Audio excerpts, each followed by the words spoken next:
मई की वो रात थी। वैसे तो इस वक्त लू चलनी चाहिए थी और गर्मी से पसीने छूटने चाहिए थे, पर मौसम ने ऐसी करवट ली कि रूह कांप जाए। आसमान में घने बादलों ने डेरा डाल रखा था। रात के 10 बजे ऐसा सन्नाटा था कि खुद की धड़कनें भी कानों में गूंज रही थी। गांव के कोने वाली चाय की टपरी पर दो लोग बैठे थे। रामू भाई, मई की इस भयंकर गर्मी में ऐसा सैलाब पहले कभी देखा है क्या? मेरा तो जी बैठा जा रहा है। पक्का कोई बड़ी अनहोनी होने वाली है। आसमान का हाल तो देखो, कड़क ऐसी है मानो ऊपर बैठा कोई दानव दहाड़ मार रहा हो। अरे किशन, तेरी तो फितरत ही डरपोक है। अरे भाई, इस झमाझम बारिश का आनंद उठा। देख, मिट्टी से कैसी लाजवाब महक उठ रही है। तू तो बस हर वक्त बर्बादी की माला जपता रहता है। चुपचाप शांति से चाय का मजा ले। नहीं रामू, किशन की बात को हल्के में मत ले। परसों जब मैं बस अड्डे पर था तो शहर वाले कह रहे थे कि ये बारिश कुदरत का खेल नहीं है। चर्चा थी कि आसमान में कुछ जहरीली दवाइयाँ घोली गई हैं। ये बड़ी बड़ी दवा कंपनियों की चाल है ताकि लोग बीमार पड़ें और उनके अस्पताल भरें। हम जैसे आम आदमी तो बस उनके मुनाफे का जरिया हैं। साजिश है या नहीं ये तो मालिक जाने, पर हमारे बड़े बुजुर्ग कहते थे कि जब बिना मौसम के ऐसा कहर बरसता है तो बुरी बलाएं जाग जाती हैं। कहते हैं ऐसी काली रातों में पाताल के रास्ते खुल जाते हैं और भटकती हुई रूहें किसी जिंदा वजूद की तलाश में बस्ती की तरफ रुख करती हैं। लो भाई, अब किशन भी भूतों की टोली में शामिल हो गया। अब क्या वो रूहें यहाँ टपरी पर बैठकर उधार की चाय पिएंगी? खौफ खाना बंद करो। वैसे आज भोला काका दिखाई नहीं दिए। रोज तो इसी समय उनकी लाठी की आवाज सुनाई दे जाती थी। भाई, ऐसी आफत की बारिश में काका घर से निकलेंगे भला? शरीर भी अब साथ नहीं देता होगा, पर माननी पड़ेगी। आज काका के बिना महफिल बेजान लग रही है। वो यहाँ होते तो इस डरावने मंजर पर कोई ऐसा किस्सा सुनाते कि हम सबकी सिट्टी पिट्टी गुम हो जाती। एक धुंधली सी रोशनी हिलती हुई दिखाई दी। एक हाथ में पुराना जगह जगह से फटा हुआ काला छाता और दूसरे हाथ में पीली रोशनी वाली लोहे की भारी टॉर्च लिए भोला काका चले आ रहे थे। उनकी धोती गीली होकर चिपक गई थी, लेकिन उनकी चाल में एक अजीब सी तेजी और चेहरे पर एक अनजाना डर था। जैसे ही काका टपरे की छत के नीचे आए, उनका चेहरा हमेशा की तरह हंसमुख नहीं बल्कि डर के मारे सफेद पड़ा हुआ था। उनकी सांसें बुरी तरह फूल रही थी। काका, कहाँ रह गए थे आप? हम सब आपकी ही राह देख रहे थे। इतनी आफत की बारिश में आप कहाँ थे? क्या बताऊं बेटा, खेत पर गया था। फसल पूरी पक चुकी है, बस कटने की देरी है। मन इतना घबराया हुआ है कि क्या कहूं। डर लगता है कि कोई वहां गलती से जलती सिगरेट या माचिस की तीली न फेंक दे। अगर जरा सी भी चिंगारी लगी तो मेरी साल भर की मेहनत और बच्चों का निवाला पल भर में राख हो जाएगा। सच कह रहे हो काका, आजकल लोग बहुत लापरवाही करते हैं। सूखी फसल में आग बिजली से भी तेज फैलती है, पूरा साल बर्बाद हो जाएगा। और अब ये बेमौसम बारिश डरा रही है। आग से बच भी गए तो डर है कि कहीं ओले ना पड़ जाएं। अगर ओले गिरे तो गेहूं की बालियां टूटकर मिट्टी में मिल जाएंगी। फिर हमें पूरे साल सूखी रोटी भी नसीब नहीं होगी। ये बारिश नहीं, साक्षात तबाही है। काका, जो होना है वो तो होगा ही। अब आप आ गए हैं तो इस डरावने माहौल को थोड़ा रोमांचक बना दीजिए। आज मौसम एकदम कहानी वाला है। कोई ऐसा किस्सा सुनाइए जो रोंगटे खड़े कर दे, जैसा आपने पिछली बार वादा किया था। काका ने अपनी धुंधली आंखों से बाहर गिरते पानी को देखा। उनकी आंखों में अचानक पुराना खौफ दिखाई देने लगा, मानो वो फिर से उसी पुरानी रात में पहुंच गए हो। कहानी सुननी है, पर एक बात गांठ बांध लो, ये कोई मनगढ़ंत किस्सा या दादी नानी की कहानी नहीं है। आज से ठीक 40 साल पहले मई की ऐसी ही मनहूस बारिश में ये सब मेरे साथ हुआ था। उस रात ने मुझे बता दिया कि जिसे हम देख नहीं सकते वो भी इस दुनिया में होता है। तब मैं तुम्हारी उम्र का रहा हूंगा। शरीर में ताकत थी और मन में कोई डर नहीं। उन दिनों बैलगाड़ियों का जमाना था। गाड़ियां और बसें तो कभी कभार ही दिखती थी। मैं शहर की मंडी से घर का सामान और अनाज लादकर अपने गांव लौट रहा था। सूरज डूब चुका था और चारों तरफ अंधेरा फैल रहा था। अचानक आसमान में वैसे ही काले बादल गरजने लगे जैसे आज गरज रहे हैं। फुर फुर, चल मेरे शेरों, बस थोड़ा सा रास्ता और है। रास्ता बिल्कुल सुनसान था। दोनों तरफ घने जंगल और झाड़ियां थीं। तभी सड़क के किनारे एक पुराने पीपल के पेड़ के नीचे मुझे एक बूढ़ा आदमी खड़ा दिखा, पर उसका चेहरा मोम की तरह पीला और बेजान था। वो हिलडुल नहीं रहा था, बस मूर्ति की तरह खड़ा मुझे घूर रहा था। उसकी आंखों में काली पुतलियां नहीं थीं, बस सफेद खालीपन था। मैंने सोचा शायद कोई राहगीर होगा जो बारिश से बच रहा है, और उसे पीछे छोड़कर आगे बढ़ गया।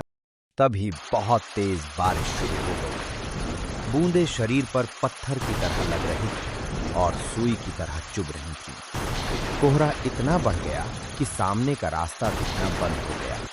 तभी बीच रास्ते में एक औरत खड़ी दिखी। वो पूरी तरह भीगी हुई थी। मुझे उस पर तरस आ गया और मैंने गाड़ी रोक दी। बहन, इस सुनसान रास्ते पर इतनी रात को अकेली क्यों खड़ी हो? क्या तुम्हें डर नहीं लगता? डर तो लग रहा है बाबूजी। पास के गांव अपने मायके जा रही थी और अचानक इस बारिश ने रास्ता रोक लिया। क्या आप मुझे थोड़ी दूर आगे तक छोड़ देंगे? आपकी बड़ी मेहरबानी होगी। मैंने बिना कुछ सोचे समझे उसे अपनी बगल में बैठने को कह दिया। पर जैसे ही वो गाड़ी पर चढ़ी, एक अजीब बात हुई। मेरे तंदुरुस्त बैलों के पैर अचानक कांपने लगे। गाड़ी इतनी भारी हो गई जैसे उस पर अनाज की बोरियां नहीं बल्कि कोई भारी पहाड़ रख दिया हो। बैल अपनी पूरी जान लगा रहे थे। उनकी नसें फूल गई थीं, पर गाड़ी बस रेंग रही थी। बाबूजी, बारिश और तेज हो रही है। आगे मेरे पुरखों की एक पुरानी हवेली है। अब वो खंडहर हो चुकी है, पर छत अभी भी ठीक है। वहीं थोड़ी देर रुक जाते हैं। जब बारिश थमेगी तो निकल चलेंगे। आपके बैल भी इतनी बारिश में आगे नहीं चल पाएंगे। हम उस हवेली के फाटक पर पहुंचे थे। वो हवेली नहीं बल्कि मौत का द्वार लग रही थी। चारों तरफ चमगादड़ मंडरा रहे थे और झाड़ झंखाड़ ने उसे घेर रखा था। बहन, ये तो पूरी तरह खंडहर है।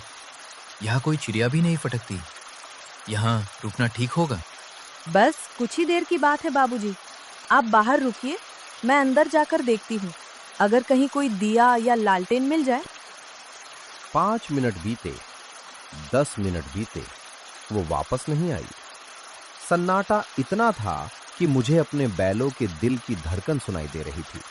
मुझे चिंता हुई कि कहीं वो बेचारी किसी गड्ढे में ना गिर गई हो।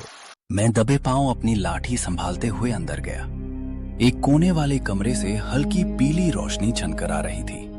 मैंने सांस रोककर दरार से झांका और जो देखा उसे देखकर मेरी रूह कांप गई। वो औरत अब औरत नहीं थी। उसके पैर घुटनों से पीछे की तरफ मुड़े हुए थे। वो एक बड़े से लोहे के पतीले में कुछ काला काला पका रही थी। उसमें से सड़े हुए मांस और खून जैसी भयानक दुर्गंध आ रही थी। वो अपनी लंबी काली जीभ बाहर निकालकर बड़बड़ा रही थी। आज बरसों बाद ताजा इंसानी शिकार मिला है। पहले इसका कलेजा निकालूंगी, फिर इसकी हड्डियां चबाकर अपना पेट भरूंगी। मेरे पैर जम गए थे, गला सूख गया था। मैं वहां से उल्टे पैर भागने की कोशिश करने लगा। लेकिन जैसे ही कमरे से बाहर निकलकर आंगन में आया, सामने वही सफेद कपड़ों वाला बूढ़ा खड़ा था। कहाँ जा रहे हो बेटा? अब देर हो चुकी है। वो तुम्हें इतनी आसानी से नहीं छोड़ेगी। देखो, वो तुम्हारे ही मांस का भोज तैयार कर रही है। बाबा, आप कौन हैं? आप तो मुझे रास्ते में भी मिले थे। भगवान के लिए मुझे बचा लीजिए। मेरे छोटे छोटे बच्चे घर पर मेरा इंतजार कर रहे होंगे। मैं भी इंसान था बेटा। आज से 50 साल पहले मैं भी इसी रास्ते से गुजर रहा था और इसी औरत ने मुझसे लिफ्ट मांगी थी। मैं इसके जाल में फंस गया। इसने मुझे तड़पा तड़पा कर मार डाला और मेरा मांस खा गई। तब से मेरी आत्मा इसी खंडर के आसपास भटक रही है, ताकि किसी और मासूम को इस मौत के कुएं में गिरने से बचा सकूं। मैं रास्ते में तुम्हें इसीलिए बार बार दिख रहा था, ताकि तुम रुक जाओ, पर तुम नहीं समझे। तभी वो चुड़ैल कमरे से बाहर निकली। उसकी आंखें अंगारे की तरह लाल थीं और नाखून 6-6 इंच लंबे। उसकी डरावनी हंसी पूरे खंडहर में गूंजने लगी। उसने अपना हाथ हवा में लहराया और अदृश्य ताकत से मुझे जमीन से 5 फीट ऊपर उठा लिया। मेरा दम घुटने लगा, आंखें बाहर आने लगी। तभी उस बूढ़े ने अचानक अपनी धुंधली सी काया बदली और एक प्रचंड चीख के साथ चुड़ैल पर झपट पड़ा। दोनों हवा में गुत्थम गुत्था हो गए। भाग बेटे, अभी मौका है, भाग। मैं इसे ज्यादा देर तक रोक नहीं पाऊंगा। अपनी जान बचा और कभी पीछे मुड़कर मत देखना। मैं बिना पीछे देखे पागलों की तरफ भागा। मैंने अपनी कीमती बैलगाड़ी वहीं छोड़ दी। सारा सामान, अनाज सब छोड़ दिया। मैं कांटों वाली झाड़ियों, कीचड़ और पत्थरों पर गिरता पड़ता गांव की ओर भागा। पीछे से उस चुड़ैल की ऐसी भयानक और दिल दहला देने वाली चीखें आ रही थीं जो आज भी मेरे कानों में गूंजती हैं। छोड़ मुझे, उस इंसान को मैं नहीं छोड़ूंगी। मुझे उसका खून चाहिए। काका, अगर आप उस बूढ़े की बात पहले ही मान लेते तो आपकी गाड़ी और सारा सामान बच जाता। हाँ बेटा, यही मेरी गलती थी कि मैंने अपनी आंखों पर भरोसा नहीं किया। पर वो भला आदमी वहां सिर्फ मुझे बचाने आया था। शायद उसे मुझ में अपना बीता हुआ कल दिख रहा था। काका, अब तो घर जाते समय हर पेड़ के पीछे वही बूढ़ा आदमी खड़ा दिखाई देगा। एक और कहानी सुना दीजिए ना, जिससे ये डर थोड़ा कम हो जाए। नहीं बेटा, अब और कहानियों का समय नहीं है। रात के 12 बज रहे हैं और ये बारिश अभी रुकने वाली नहीं है। अब चुपचाप अपने अपने घर जाओ। शंकर और उनका 15 साल का बेटा लखन दोनों अपनी नानी के गांव से घर लौट रहे थे। गांव से निकलते निकलते उन्हें काफी रात हो गई थी। आसमान में काले घने बादल छाए हुए थे और किसी भी वक्त तेज बारिश होने वाली थी। लखन, तेरी वजह से हमें वहां से निकलने में इतनी देर हो गई। देख कितनी रात हो गई है। ऊपर से ये बैल भी रात के अंधेरे में डर डर के धीरे धीरे चल रहे हैं। मौसम तो देख, पूरा बारिश का हो रहा है। अगर रास्ते में ही फंस गए तो क्या करेंगे? अरे बाबा, मुझे क्या पता था कि नानी विदाई करने में इतना टाइम लगा देंगी। और वैसे भी बारिश आ जाएगी तो थोड़ी देर भीग लेंगे, मजा आएगा। तुझे हर बात में मजा सूझता है। ये जंगल का रास्ता है, कोई खेल तमाशे की जगह नहीं है। लोग कहते हैं कि रात के समय यहाँ भूत प्रेत रहते हैं। ओ बाबा, आप भी बिल्कुल गांव की बूढ़ी अम्मा जैसी बातें कर रहे हो। वो भी हर मोड़ पर भूत दिखा देती हैं, कभी पीपल के पेड़ पर तो कभी सुनसान कुएं के पास। तभी आसमान में बिजली बहुत जोर से कड़कती है। दोनों डर कर ऊपर की ओर देखने लगते हैं। बाबा, ये बादल तो सच में बहुत डरावने लग रहे हैं। ऐसा लग रहा है जैसे कोई बड़ा तूफान आने वाला है। मैंने तुझे पहले ही कहा था ना कि जल्दी निकल, पर नहीं, तुझे तो बस अपनी धुन सवार रहती है। अब देख, ये बैल भी बार बार रुक रहे हैं। बारिश होने से पहले हमें कहीं रुकने की जगह देखनी ही होगी। तभी अचानक एकदम से तेज बारिश शुरू हो जाती है। बाबा, इतनी तेज बारिश में अगर हम ऐसे ही आगे चलते रहें तो भीगकर बीमार पड़ जाएंगे। रास्ता पूरा कीचड़ हो गया है। हमें कहीं ना कहीं रुक जाना चाहिए। तुम्हारी बात तो सही है बेटा, पर इस सुनसान जंगल में हम कहाँ रुके? यहाँ तो दूर दूर तक कोई आसरा नहीं दिख रहा। बाबा देखो, सामने की ओर से हल्की हल्की रोशनी चमक रही है। हाँ, ये तो कोई स्कूल लग रहा है। जंगल के बीच में स्कूल, ये तो वाकई अजीब बात है। बाबा, जो भी हो, अभी बाहर बहुत तेज पानी गिर रहा है। ऐसा करते हैं कि बारिश रुकने तक हम यहीं रुक जाते हैं। वो दोनों स्कूल की ओर जाने लगते हैं। बाहर से देखने में वो स्कूल बहुत ही पुराना और भयानक लग रहा था, पर बाहर बारिश इतनी तेज थी कि उन दोनों के पास वहां रुकने के अलावा कोई और चारा नहीं था। लखन बेटा, एक बार फिर से सोच ले। जंगल के बीचों बीच ये स्कूल, ये बात कुछ ठीक नहीं लग रही। देखना, आसपास कोई गांव भी नहीं है।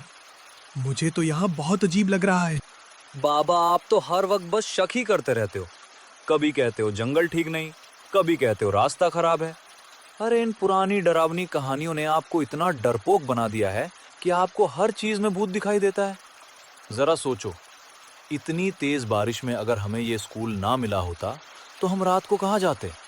अरे, इतनी रात को मेहमान? बाहर तो बहुत तेज बरसात हो रही है भाई। इस घने जंगल में रुकना सही नहीं है। अंदर आ जाओ। स्कूल की दीवारें तुम्हें इस बारिश और ठंड से बचा लेंगी।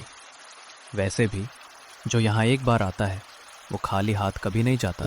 धन्यवाद मास्टर जी, सच में आप तो हमारे लिए भगवान का रूप बनकर आए हैं। इतनी तेज बारिश, अंधेरा और ये सुनसान जंगल, मैं तो सोच रहा था कि अब हमारी रात कैसे कटेगी, पर आपने हमारी मदद करके हमें हिम्मत दे दी। धन्यवाद किस बात का, ये तो मेरा काम है। ये स्कूल हमेशा से मेहमानों के लिए खुला रहता है। चलो अंदर आ जाओ। वो दोनों मास्टर जी के साथ स्कूल के अंदर एक क्लासरूम में चले जाते हैं। वहां कुछ बच्चे पहले से बैठकर पढ़ रहे थे। मास्टर जी लखन को बड़े ध्यान से देखते हैं। बेटा, तुम स्कूल नहीं जाते क्या? जाता हूँ मास्टर जी, पर सच बताऊं तो मैं पढ़ाई लिखाई में कुछ खास अच्छा नहीं हूँ। रोज मार पड़ती है। अरे कोई बात नहीं बेटा, अगर तुम पढ़ने में कमजोर हो तो हम तुम्हें सिखा देंगे। हमारे पास जो एक बार आ गया वो सब सीख जाता है। आपकी बहुत कृपा होगी मास्टर जी। चलिए, अब रात काफी हो गई है। अगर आप कहें तो हम यहीं फर्श पर एक कोने में सुबह होने तक सो लें। हाँ हाँ बिल्कुल, आराम करो। शंकर और लखन एक कोने में अपनी चादर बिछाकर बैठ जाते हैं। लखन, ओ लखन, तुझे कुछ अजीब नहीं लग रहा इन लोगों के बारे में? मुझे तो इनकी बातें और तौर तरीके कुछ ठीक नहीं लग रहे। अरे बाबा, आप फिर से शुरू हो गए। सो जाओ आप आराम से, सब ठीक है, कुछ गड़बड़ नहीं है। देखो लखन, ये दुनिया हमेशा वैसी नहीं होती जैसी आंखों को दिखाई देती है। कभी कभी इंसान को वही नजर आता है जो वो देखना चाहता है। असलियत तो हमेशा परछाइयों के पीछे छिपी होती है। रात धीरे धीरे कट गई और लखन गहरी नींद में सो गया। वहीं उसका पिता शंकर बैठा रहा, खिड़की से आती ठंडी हवा और बाहर होती बारिश की आवाज को सुनता रहा। अगली सुबह धूप निकलते ही शंकर और लखन वहां से निकल जाते हैं। काशीपुर पहुंचकर वे अपनी थकान मिटाने के लिए एक चाय की दुकान पर रुकते हैं। अरे शंकर भाई, बड़े थके हुए लग रहे हो दोनों बाप बेटा। कल रात तो भारी आंधी तूफान था, कहाँ रुक गए थे रात को? अरे भाई मत पूछो, अगर वो जंगल के बीच वाला स्कूल ना मिलता तो कल हम दोनों रास्ते में ही मर जाते। वहां के मास्टर जी बहुत भले आदमी हैं। उन्होंने हमें रात भर रहने की जगह दी। क्या कह रहे हो शंकर भाई? तुम लोग कल रात उस जंगल वाले स्कूल में थे और वहां तुम्हें मास्टर जी और बच्चे मिले? हाँ चाचा, और मास्टर जी ने तो मुझसे ये भी कहा कि वो मुझे अपनी क्लास में पढ़ाएंगे भी। अरे मती मारी गई है क्या तुम दोनों की? वो स्कूल तो पिछले कई सालों से खंडर पड़ा है, पूरी तरह बंद है। सालों पहले वहां के मास्टर और बच्चों के साथ एक बहुत भयानक हादसा हुआ था। स्कूल में आग लग गई थी और कोई जिंदा नहीं बचा था। तब से जो भी वहां रात को जाता है वो कभी लौट कर नहीं आता। तुम लोग वहां से जिंदा कैसे आ गए? ये तुम क्या बकवास कर रहे हो भाई? हम अपनी आंखों से देखकर आ रहे हैं। सब जीते जागते इंसान थे। शंकर भाई, मैं झूठ क्यों बोलूंगा? पूरा इलाका जानता है कि वो जगह शापित है। वहां अब सिर्फ आत्माएं भटकती हैं। भागो यहां से और सीधे अपने घर जाओ। चाय वाले की बात सुनकर शंकर और लखन के होश उड़ जाते हैं। दोनों बुरी तरह डर जाते हैं और बिना कुछ सोचे समझे सीधे अपने घर की तरफ जाते हैं। उस खौफनाक रात के बाद दोनों अपने घर पहुंच गए थे। दिन बीत गया और अगली सुबह हुई। शंकर सोकर उठता है और रोज की तरह अपने बेटे को आवाज देता है। लखन, अरे ओ लखन, सुबह हो गई बेटा, उठ जा, बैलों को चारा पानी देना है। पर लखन की कोई आवाज नहीं आती। शंकर उसके कमरे में चला जाता है। लखन, सुबह सुबह कहाँ गया ये लड़का? शंकर पूरे घर में ढूंढता है लेकिन लखन कहीं नहीं मिलता। उसका दिल जोर जोर से धड़कने लगता है। वो घबराकर गांव की गलियों में और फिर उसी चाय की दुकान पर भागता है। चाय वाले भाई, तुमने मेरे लखन को देखा क्या? वो सुबह से घर पर नहीं है। उसने कल से कोई बात भी नहीं की थी। बहुत डरा हुआ था। कहीं वो तुम्हारे यहाँ आया है? नहीं शंकर भाई, लखन यहाँ तो नहीं आया, पर कल मास्टर जी ने उससे कुछ कहा था ना? मास्टर जी ने कहा था, हम तुम्हें सिखा देंगे। हमारे पास जो एक बार आ गया, हे भगवान, नहीं, ऐसा नहीं हो सकता। शंकर के दिमाग में मास्टर जी की वो डरावनी बातें गूंजने लगती हैं। चाहे समय उन्हें यहाँ लाने में देर करे, फिर भी वे हमेशा यहीं आएंगे। शंकर पागलों की तरह उसी शापित जंगल की तरफ दौड़ पड़ता है। शंकर हाफता हुआ, रोता चिल्लाता उस पुराने टूटे फूटे स्कूल के सामने पहुंचता है। दिन के उजाले में वो स्कूल पूरी तरह से जला हुआ और खंडहर दिख रहा था। चारों तरफ राख और काली दीवारें थी। लखन, लखन बेटा, कहाँ है तू? अपने बाप को छोड़ के मत जा, लखन। तभी अंदर की एक जली हुई क्लासरूम से बच्चों के हंसने और मास्टर जी के बात करने की आवाज आती है। शंकर खिड़की से अंदर झांकता है और जो देखता है उससे उसका खून जम जाता है। शाबाश लखन, देखा, मैंने कहा था ना कि तुम हमारी क्लास में आओगे तो सब सीख जाओगे। अब तुम कभी यहां से नहीं जाओगे। हाँ मास्टर जी, अब मैं यहीं पढ़ूंगा। मुझे यहाँ बहुत अच्छा लग रहा है। लखन बेटा, बाहर आ। वो लोग इंसान नहीं है। लखन, मेरी तरफ देख। शंकर की चीख सुनकर क्लास के सारे बच्चे और वो मास्टर जी धीरे से अपनी गर्दन घुमाकर खिड़की की तरफ देखते हैं। लखन भी अपने पिता की तरफ देखता है, लेकिन उसकी आंखों में अब कोई पहचान नहीं थी। शंकर वहीं जमीन पर घुटनों के बल बैठकर फूट फूट कर रोने लगता है, क्योंकि वो अपने बेटे को हमेशा के लिए उस शापित पाठशाला में खो चुका था। अगर आपको कहानी अच्छी लगी हो तो वीडियो को प्लीज लाइक करें। ऐसे ही वीडियो देखने के लिए चैनल जरूर सब्सक्राइब करें।